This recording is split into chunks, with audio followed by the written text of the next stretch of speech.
Assalamualaikum warahmatullahi wabarakatuh. Perkenalkan nama saya Oktavania Wiramadanti dengan NIM 23111002240. Pada kesempatan kali ini, saya akan mempresentasikan tentang manajemen proyek TK.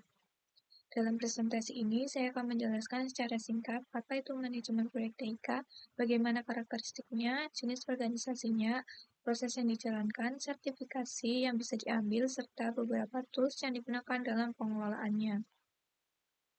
Jadi yang pertama-tama, apa sih sebenarnya manajemen proyek TK itu? Secara sederhana, manajemen proyek TK adalah cara mengelola proyek yang berhubungan dengan teknologi informasi dan komunikasi. Misalnya, pembuatan aplikasi, pembangunan jaringan komputer, atau digitalisasi layanan. Tujuan utamanya adalah agar proyek bisa selesai tepat waktu, sesuai anggaran, dan memenuhi kebutuhan pengguna. Dalam praktiknya, manajemen proyek TK juga melibatkan hal-hal penting seperti pengelolaan risiko, pengaturan sumber daya manusia, pengawasan kualitas, serta penyesuaian teknologi dengan tujuan bisnis. Nah, selanjutnya kita bahas tentang perbedaan antara proyek dan kegiatan operasional. Proyek itu bersifat sementara, ada awal dan ada akhirnya, dan hasilnya adalah sesuatu yang unik atau baru, seperti pengembangan sistem atau aplikasi. Sementara itu, operasional adalah kegiatan yang berulang dan rutin, misalnya seperti layanan helpdesk IT yang dilakukan setiap hari. Jadi, proyek berfokus pada perubahan dan inovasi, sedangkan operasional berfokus pada menjaga stabilitas dan efisiensi. Dalam pelaksanaan proyek, struktur organisasi sangat berpengaruh terhadap cara tim bekerja.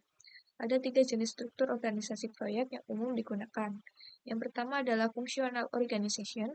Di sini proyek dijalankan di dalam departemen tertentu seperti departemen IT atau HR. Project manager memiliki wewenang yang terbatas karena keputusan utama tetap dipegang oleh kepala departemen.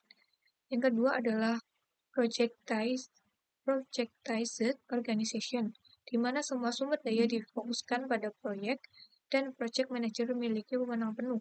Biasanya digunakan untuk proyek besar dan strategis.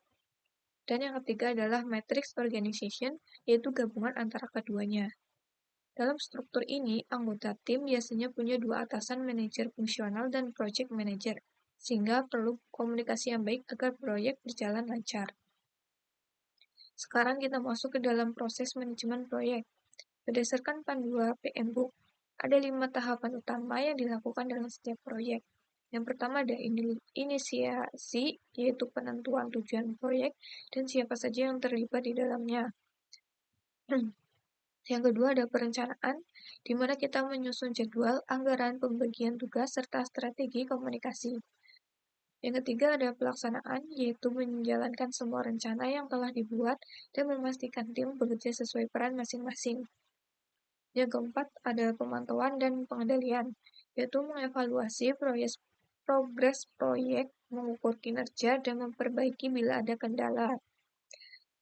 Dan yang terakhir ada penutupan, yaitu menyelesaikan semua aktivitas, menyerahkan hasil proyek, dan melakukan evaluasi akhir.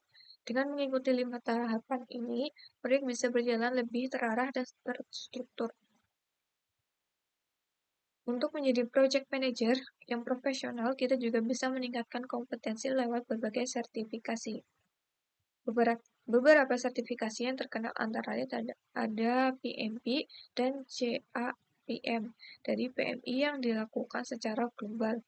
Lalu ada Prince 2 dari Inggris, Prince 2. Lalu ada Scrum Master untuk proyek berbasis metode Agile.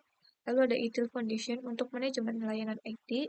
Dan ada CompTIA Project Plus untuk pemahaman dasar proyek IT.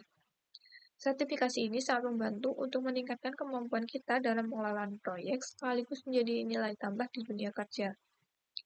Dalam dunia proyek TIK, kita tidak bisa lepas dari berbagai tools atau aplikasi pendukung yang memudahkan pekerjaan.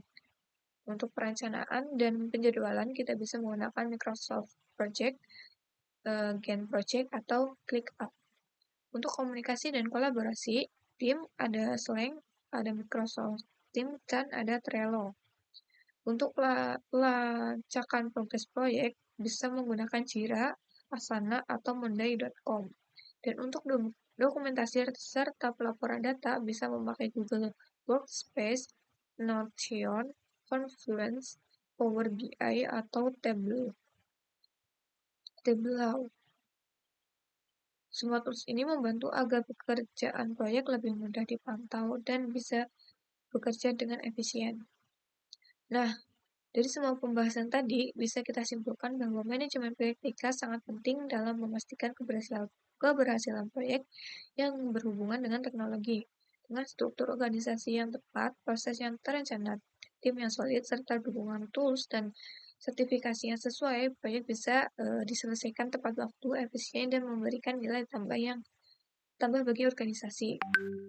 Manajemen proyek bukan hanya soal mengatur pekerjaan, tetapi juga tentang bagaimana kita mengarahkan orang, waktu, dan sumber daya untuk mencapai hasil terbaik. Sekian presentasi dari saya. Terima kasih atas perhatian teman-teman. Wassalamualaikum warahmatullahi wabarakatuh.